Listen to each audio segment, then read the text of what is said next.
इसी तरह फिजियोथेरेपी है, कुछ लोगों ने ऑपरेशन थिएटर टेक्नोलॉजी की बात की है। तो हर चीज़ में आई थिंक द बेस्ट यही है कि आप देखें जिसमें आपको शौक ज़्यादा है।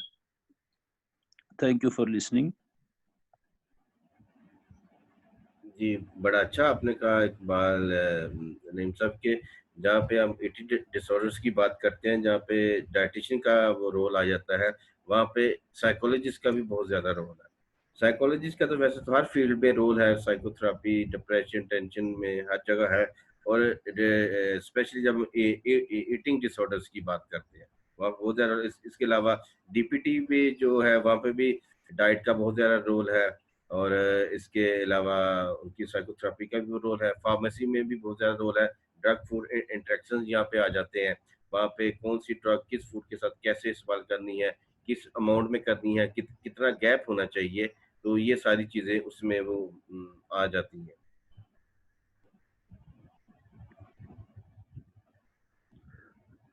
Absolutely. चलें जी, thank you very much for giving me opportunity to participate.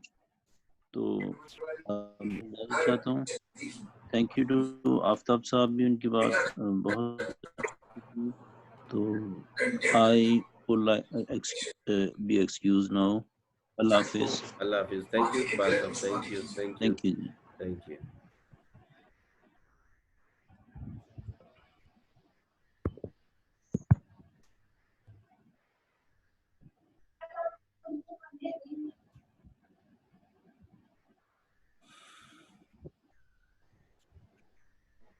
जी, आप सबको कैसा लगा सेशन आज का ये? अपने आप को आप अनम्यूट कर सकते हैं तो कर लें ज़रा।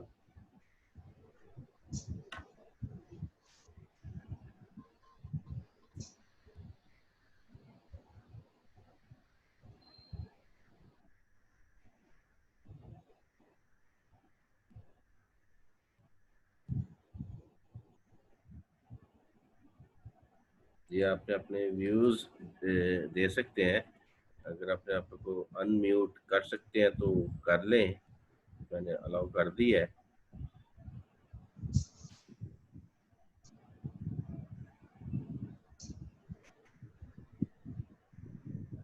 अस्सलाम वालेकुम सर। वालेकुम सलाम। कौन बात कर रही हैं? सर मैं एमन बात कर रही हूँ जी जी, बोलिए from ma'am. Khwaja Farid university of engineering. Sir मैं HND की स्टूडेंट हूँ। ठीक है, कौन सा सेमेस्टर सर सिस्टम है? Yes sir. कौन सा सेमेस्टर आपका? Sir semester 3। अच्छा, अभी निचला, ठीक है।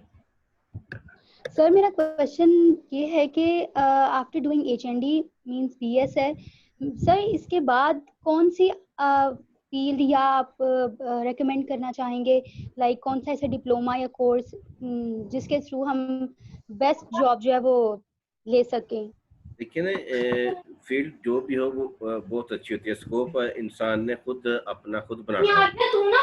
चाहे वो कोई HND कर रहा है, फार्मेसी कर रहा है, DPT कर रहा है या DVM कर रहा है, तो पहले तो आपने जिस डिग्री में इनरोल हो गई है, कोशिश करनी चाहिए उसको आप कंप्लीट कर लें।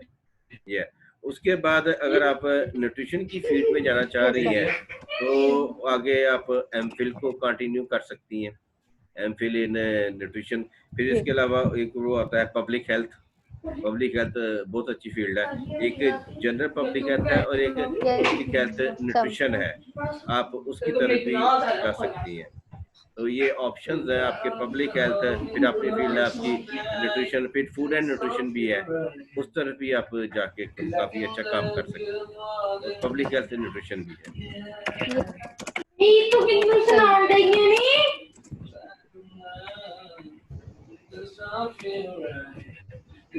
और किसी ने कुछ पूछना है?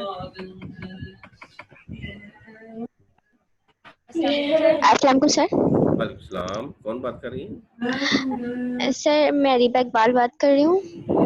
कहाँ से बात कर रही हैं? इंस्टाग्राम पे मैंने पहले का डाउनलोड। सर मैं कराची से बात कर रही हूँ। जी जी, कराची, ठीक है। सर मेरा क्वेश्चन ये है कि आप हमें प्रॉपर डाइट प्लान बता सकते हैं? देखिए ना, डाइट प्लान बता सकता, क्यों नहीं बता सकता। वो एक होता है कस्टमाइज्ड डाइट प्लान और टेलर डाइट प्लान भी बोलते हैं। और एक होता है जनरल डाइट प्लान। एक जनरल, उसमें हम बता देते हैं कि आपने क्या खाना है, कितनी अमाउंट में खाना है।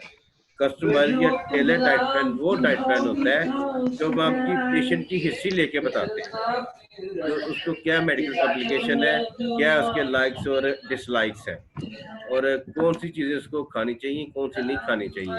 तो उसकी पूरी हिस्ट्री लेके फिर हम उसको वो रिकमेंड करते हैं कि कौन सा डाइट प्लान उसने कैसे इस्तेमाल करना है। जैसे आप डॉक्टर्स के पास जाते हैं तो वो आपको वो डायग्नोज करके बताते हैं कि आपने ये वाली मेडिसिन करनी है। तो आप डाइट प्लान बिल्कुल मैं बता सकता हूँ, लेकिन वो डिपेंड करता है कि आपको किस चीज़ का डाइट प्लान चाहिए। वेट लॉस का चाहिए, वेट गेन का चाहिए, डायबिटीज का इशू है, हाइपरटेंशन का इशू है, या कोई और इशू है। तो सारी चीज़ें जो आपस में वो लिंक करती हैं।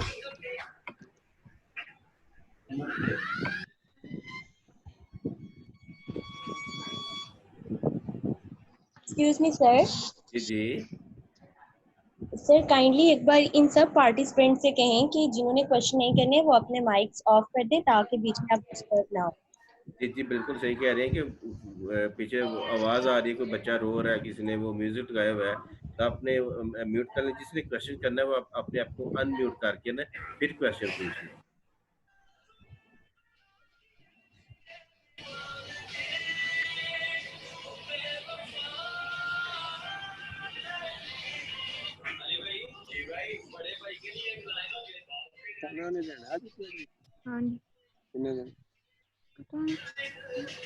जी पूछ रहे किसी ने क्वेश्चन कोई? अस्सलाम वालेकुम सर। वालेकुम सलाम। वालेकुम अस्सलाम। सर मैंने पूछना था कि मैं BS HND कर रही हूँ, तो सर जो RD का प्रोसीजर है रजिस्टर्ड डाइटिशियन का, सर वो BS के बाद ज़्यादा बेटर है या MPhil के बाद? देखिए आपकी डिग्री अगर बेसिक न्यूट्रिशन है ना, तो ये PND न्यूट्रिशन डाइटिंग का रूल है, आपकी बेसिक डिग्री न्यूट्रिशन में हो और उसके बाद ऑलमोस्ट 6 ईयर का इंटर्नशिप एक्सपीरियंस हो किसी भी हॉस्पिटल के साथ, किसी डाइटिशियन या न्यूट्रिशन के अंदर। जब वो कर लेंगी वो आपने साथ उसका सर्टिफिकेट लगाना है, फिर आप RD का एग्जाम दे सकती हैं। तो इसमें MPhil करना जरूरी नहीं है। जिनकी बेसिक डिग्री न्यूट्रिशन है वो जो उन्होंने बैचलर किया हो HND का और 6 ईयर का मिनिमम इंटर्नशिप एक्सपीरियंस हो किसी भी न्यूट्रिशन के अंदर यहाँ हॉस्पिटल के अंदर, फिर आप एग्जाम के आप एलिजिबल हो सकते हैं। सर मैंने सुना था 6 मंथ्स का एक्सपीरियंस होना चाहिए, आप 6 इयर्स का बता रहे हैं। सॉरी शायद ये वही है 6 मंथ्स का ही होना चाहिए, गलत बोल गया मैं। 6 ईयर्स का 6 मंथ्स का होना चाहिए। बकवास है, सना को पकड़ो, सना को पकड़ो। सर मींस जैसे हम लोग यूनिवर्सिटी वेकेशंस आती हैं, समर वेकेशंस आती हैं, इसमें सर हम 2-2 माह की इंटर्नशिप कर लेते हैं, 2 माह 1 साल कर लेते हैं, 2 माह अगले साल कर लेते हैं, 2 माह फिर जो लास्ट में यूनिवर्सिटी वाले करवाते हैं। नहीं वैसा नहीं है, ये आपकी डिग्री के बाद का एक्सपीरियंस काउंट होगा। जब आपका रिजल्ट अनाउंस हो जाएगा ना, उसके बाद जो आप एक्सपीरियंस लेंगे ना इंटर्नशिप का 6 मंथ का, ये वो वाला वो होगा। ये नहीं कि आपने 1 महीना कहीं पे की हुई है, 1 महीना कहीं पे की हुई है और 1 महीना कहीं, इस तरह नहीं। वो आफ्टर डिग्री के बाद आपकी जो यूनिवर्सिटी है वहाँ से आप लेटर इशू करवाएंगी, फिर किसी आप करेंगी 6 मंथ। तो सर आपकी आवाज ठीक नहीं है जी, वो वाले एलिजिबल होंगे। अब आवाज आ रही है? जी मीन सर जो हम यूनिवर्सिटी वाले हमें असाइन करेंगे लास्ट में, उसका जो 6 मंथ्स का प्रोसीजर कंप्लीट करके फिर जी आफ्टर डिग्री के बाद आपका होगा, जो आपका रिजल्ट अनाउंस होगा ना, उसके बाद आपने पास आउट कर जाएंगी, उसके बाद आपके वो जो है 6 मंथ का वो एक्सपीरियंस काउंट होगा। ठीक हो गया सर। डाइटिशियन का ज्यादा स्कोप है या फिर जो हम लोग क्लिनिकल या कंसल्टेंट डाइटिशियंस बन जाते हैं उसका? लेकिन स्कोप तो हर चीज का है, चाहे आप डिग्री लगाए बगैर अपने किसी भी बार में चने की वो रेडी भी लगा लेंगे, वहाँ पे भी आप अच्छा काम करेंगे तो वहाँ भी आप काफी अच्छा अर्न कर सकते हैं। स्कोप आपने अपना खुद बनाना होता है, मार्केट में अपनी स्पेस खुद बनानी है। तो स्कोप हर चीज का, चाहे वो डाइटिशियन है या न्यूट्रिशनिस्ट है, कंपटीशन आपको हर जगह मिलेगा। जैसे आफ्ताब साहब ने कहा कि जब मेरा फार्मेसी में एडमिशन हुआ तो एक लड़की के साथ इनका वो कंपटीशन आ गया और उसी कंपटीशन में इनकी फार्मेसी भी होगी। अगर वो कंपटीशन में ना आती तो शायद ये फार्मेसी भी ना कर पाते। तो कंपटीशन आपको हर जगह आएगा और काम करने का मजा ही आपको कंपटीशन में आता है।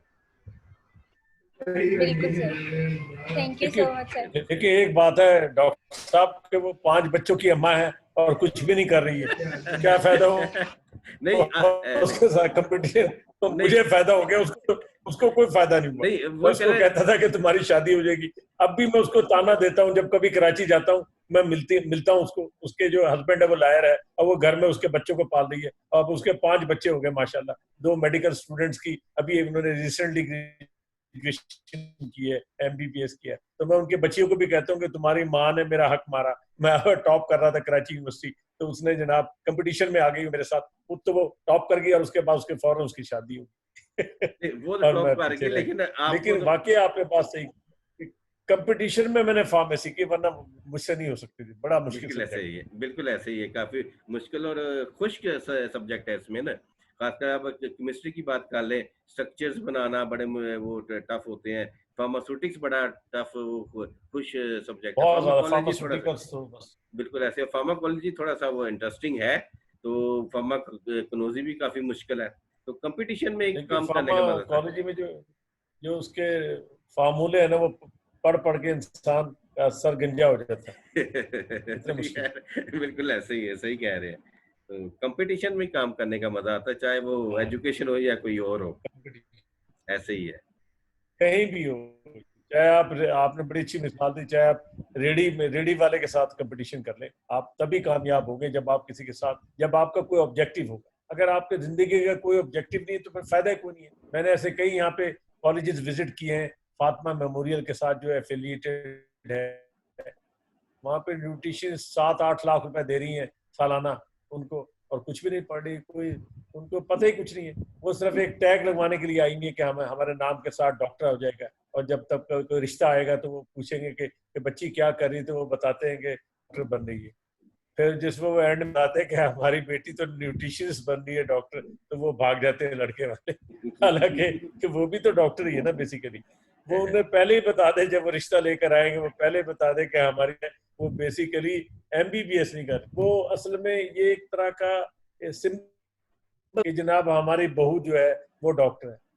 वो बहू चाहे कुछ भी ना करे, घर आकर उसने किचन चला, स्टेटस बनता जा रहा है डॉक्टर साहब, और कुछ भी नहीं। बिल्कुल ऐसे ही है, बिल्कुल ठीक कह रहे हैं। तो और किसी ने कुछ पूछना है? अस्सलाम सर। वालेकुम, कौन बात कर रही है? सर मुझे अनिला अनवर। अनिला, कहाँ से बात कर रही हैं? सर लाहौर से। ठीक है जी, जी अनिला। सर मेरा क्वेश्चन था आपसे। जी सर मैं BS अप्लाइड साइकोलॉजी कर रही हूँ, तो आप इसके बारे में थोड़ा बता दें, इसका स्कोप। और कहाँ से कर रही हैं आप? सर GCU से। GCU फैसलाबाद, कोई एफिलिएटेड कैंपस है कोई इधर? जी सर जी। कहाँ से, मतलब कौन सा इंस्टीट्यूट है? Afro Asian. अच्छा, एफ्रो एशियन, ये जो माल रोड पे है, नासिर बाग के पास। जी जी, कौन सा सेमेस्टर है आपका? Sir fourth semester. आप अप्लाइड साइकोलॉजी कर रही हैं? जी बिल्कुल, बेसिक होता है, बेसिक एक होता है अप्लाइड साइकोलॉजी, और ज्यादा स्कोप जो होता है वो अप्लाइड चीज का ज्यादा होता है। जब हम फार्मेसी की बात करते हैं, ये भी एक अप्लाइड साइंस है। तो साइकोलॉजी जो है ये भी एक अप्लाइड साइकोलॉजी में कर रही है, तो इसका स्कोप जो है ना वो बहुत ज्यादा है। लेकिन ये आपके ऊपर वो डिपेंड करता है कि आप इसको यूज कैसे करती हैं। जैसे न्यूट्रिशन और डाइट का साइकोलॉजी का बहुत ज्यादा रोल है, इस तरह साइकोलॉजी का तो तकरीबन हर डिपार्टमेंट में रोल है। आप लॉ में चले जाएं, वहाँ पे साइकोलॉजी का रोल है। आप एजुकेशन सेक्टर में चले जाएं, वहाँ पे साइकोलॉजी का रोल है। अरे वो सर ने बात की HR में साइकोलॉजी का बहुत रोल है। फिर आप अपने घर में, और तो छोड़े, अपने जो मामूलाती जिंदगी जो है ना, आप वहाँ पे अगर अपने साइकोलॉजी की नॉलेज को अप्लाई करेंगी, वहाँ पे आपको बहुत सक्सेस मिलेगी। आप दूसरे की नफ्सियात को जब अच्छी तरह पढ़ लेती हैं कि वो काम हम उसको ऐसे डील करेंगे तो हमारा काम हो जाएगा, तो वो आपकी सबसे बड़ी सक्सेस होगी। तो साइकोलॉजी का तो बहुत ज़्यादा स्कोप है हर फील्ड में, चाहे वो अप्लाइड साइकोलॉजी है या क्लिनिकल साइकोलॉजी है। क्लिनिकल साइकोलॉजी स्पेसिफिक हो जाती है, लेकिन अप्लाइड साइकोलॉजी एक ऐसा सब्जेक्ट है जिसको आप किसी भी साइड पे लेके जा सकते हैं।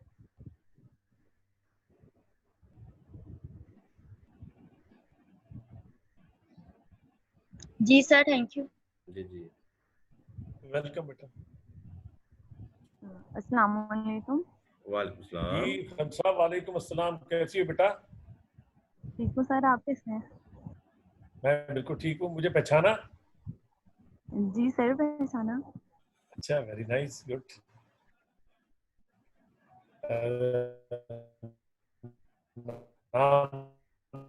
सामने स्क्रीन। कैसी हो बेटा? अल्हम्दुलिल्लाह सर, बिल्कुल ठीक। चले। कौन सा सेमेस्टर चल रहा है आजकल? 6 हो गया माशाल्लाह। 2 रह गए। मुझे पूछना जी, आप कुछ पूछना चाहेंगे? कि एचएनडी के बाद मैं क्लिनिकल साइड पे जाऊँ या इंडस्ट्रियल साइड पे? मेरा तो ख्याल है आप क्लिनिकल साइड पे जाएं, वो ज्यादा बेस्ट है सर लड़कियों के लिए। क्लिनिकल साइड लड़कियों के लिए बहुत बेस्ट है एज कंपेयर टू इंडस्ट्रीज। उसके रीजन है, इंडस्ट्रीज होती है फार अवे फ्रॉम योर घर होम्स, मतलब फार फ्लंग एरियाज में होता है, वहां आना जाना काम करना थोड़ा मुश्किल है। तो बेहतर है कि आप तो क्लिनिकल साइड पे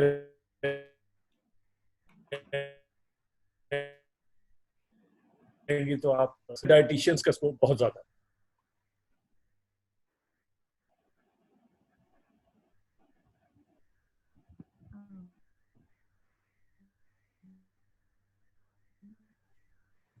सर बट के इंडस्ट्रीज में फिर आप ट्राई कीजिएगा, 2 सेमेस्टर रह गए वो कंप्लीट कर लें, फिर इंडस्ट्रीज में अपनी तबा आजमाई। Thank you sir. अस्सलाम वालेकुम सर। वालेकुम अस्सलाम। नेक्स्ट कौन? सर मैं इमन बात कर रही हूँ लाहौर से। सर मैं डीपीटी कर रही हूँ फिजियोथेरेपी गुलाब देवी से। अच्छा अच्छा, डीपीटी, तो माशाल्लाह। मुझे क्लिनिक में प्रैक्टिस 3rd 4th ईयर से स्टार्ट कर देनी चाहिए? नहीं, अभी 2nd ईयर का लास्ट है। नहीं, जब आप 4th ईयर में जाएंगे तब आप जाएंगी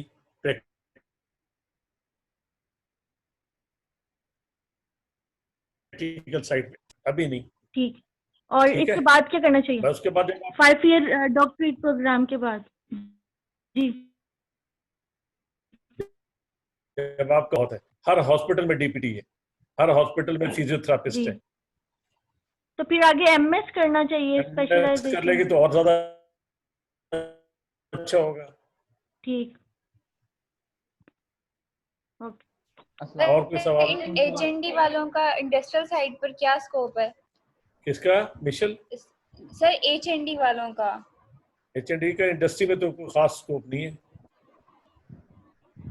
सर अभी सर जो मेरा डीडीएमएस सर क्लिनिकल साइड पे है। आप, मैं तो लड़कियों को ये कहता हूँ कि इंडस्ट्रियल साइड को छोड़ के आप क्लिनिकल साइड पे जाएं। सर अभी क्लिनिकल ये जो डाइटिशियन।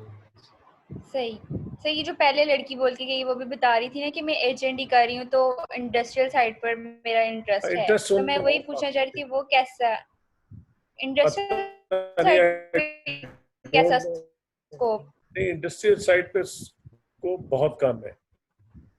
सही।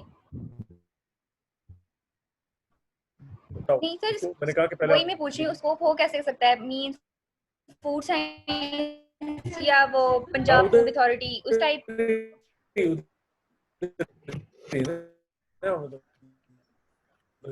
इंडस्ट्रीज में जब जाएंगे तो, लेकिन उसके चांसेस बहुत कम है। ठीक है सर।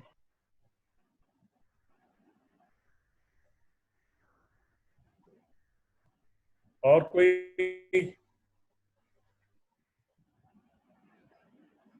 और किसी ने क्वेश्चन पूछना क्लोज करें फिर डॉक्टर साहब? वालेकुम सलाम। सर ईमन सर, आपने भी बताया ना क्लिनिकल न्यूट्रिशन का और इंडस्ट्रियल न्यूट्रिशन का। सर मेरी बेसिक फील्ड भी एचएनडी ही है, तो सर मेरा इंटरेस्ट भी ठीक है। क्लिनिकल न्यूट्रिशन की तरफ ही है। सर आप क्या रेकमेंड करेंगे फॉर क्लिनिकल न्यूट्रिशन के हमें आगे फर्दर प्रोसीड करने के लिए? कौन सा स्पेशलाइज्ड कोर्स या कोई डिप्लोमा या कोई अदर फील्ड जो है वो लेनी चाहिए या उसको करना चाहिए कि हम क्लिनिकल न्यूट्रिशन वाली फील्ड में सक्सेसफुल हो आप सकें? क्लिनिकल साइड पे होते हुए भी आप आगे फील्ड चूज कर सकते हैं। इरफान साहब आप बताएं। जी बिल्कुल वो कर सकते हैं कि जिस तरह दूसरे स्पेशलिस्ट होते हैं, कार्डियोलॉजिस्ट होते हैं, ऑर्थोपेडिक्स होते हैं, इस तरह न्यूट्रिशन में भी हर किस्म का स्पेशलिस्ट होता है। जैसे क्रिटिकल केयर स्पेशलिस्ट होते हैं ये आईसीयू में, इस तरह डायबिटिक्स होते हैं, इस तरह जो जो चाइल्ड के होते हैं, बच्चों के पीड्स में होते हैं, जी पीड्स में होते हैं, न्यूनेटल होते हैं, न्यूनेटल डाइटिशियंस होते हैं, फिर पीडियाट्रिक डाइटिशियन होते हैं, जीरियाट्रिक डाइटिशियन होते हैं। ये डिफरेंट फील्ड है बेटा। मतलब आप जो मुझ जैसे लोग जैसे अबव 60 हैं उनको आप डाइट प्लान बना के देंगे, ये हम लोग कहेंगे आप कहलाएंगे जीरियाट्रिक डाइटिशियन, ये आपकी फील्ड हो जाएगी, यानी आपकी स्पेशलाइजेशन होगी। फिर इसी तरीके से पीडियाट्रिक डाइटिशियंस है, यानी वो बच्चे जो स्कूल गोइंग बच्चे हैं उनके ऊपर आप काम कर रही है। फिर न्यूनेटल डाइटिशियंस है, यानी न्यूनेट्स प्री मेच्योर बेबी, वो बड़ी क्रिटिकल फेज होती है, उसमें भी आप जरूरी नहीं है कि आप इंडस्ट्री में इंडस्ट्रियल न्यूट्रिशंस बने।